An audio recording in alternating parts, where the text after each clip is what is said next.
Carson the science guy, Carson the science guy.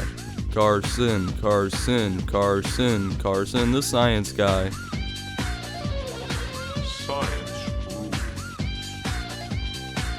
Carson the science guy.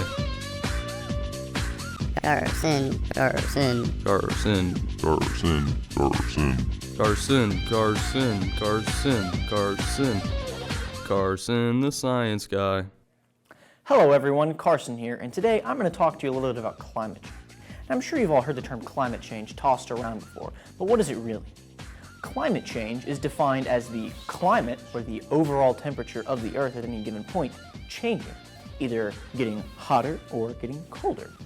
Now, in most of the things that you might hear on the news or on the internet these days, they're talking about the global temperature rising a couple of degrees. And this may not sound bad, but you have to consider that you, viewer, are used to the temperature of your home or your city. That is an isolated incident. This is the entire global temperature. Climate change doesn't have to be global warming. It could also be global cooling.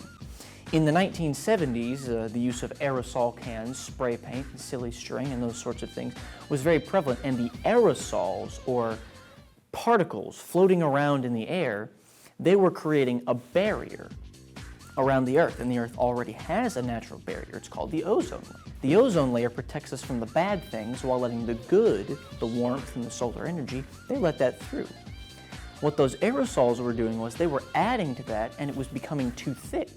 And there were concerns of global cooling. It wouldn't let enough heat in. The problem is we're using fossil fuels. Fossil fuels are a big problem these days. You drive a car, you've ridden a bus, the planes fly over, the trains, the big machines in the factories, they all burn fossil fuels, gasoline, oil, coal, that sort of thing.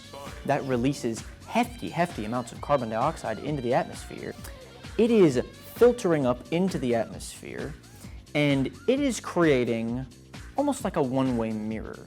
It is upping the ozone layer and its protective barrier so that the sun lets in the energy, but then it creates a bubble and the solar energy bounces around and the global temperature rises. You're looking at multiple different species of fish and other marine life. They will die because the carbon level is too high.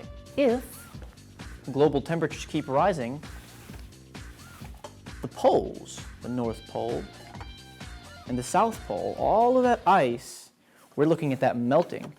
Ocean levels will begin to rise. Poor little Leonard here won't have anywhere to stand. We have to make a change. Alternate sources of energy are the key to our survival as a species. These big oil companies, these tycoons for fossil fuels, they want to make you believe that switching to things like solar power, geothermal energy, tidal generators, electric cars, they want you to think that that's not good because they don't make enough money from that. They're renewable, they're more effective, they are infinitely cleaner sources of energy, but if we don't do something now, it's going to be too late. The damage will be irreversible, and you can say goodbye to pretty little Mother Earth here. But that's where you come in. It is your job and your duty as a citizen of the Earth to make a change to stop climate change.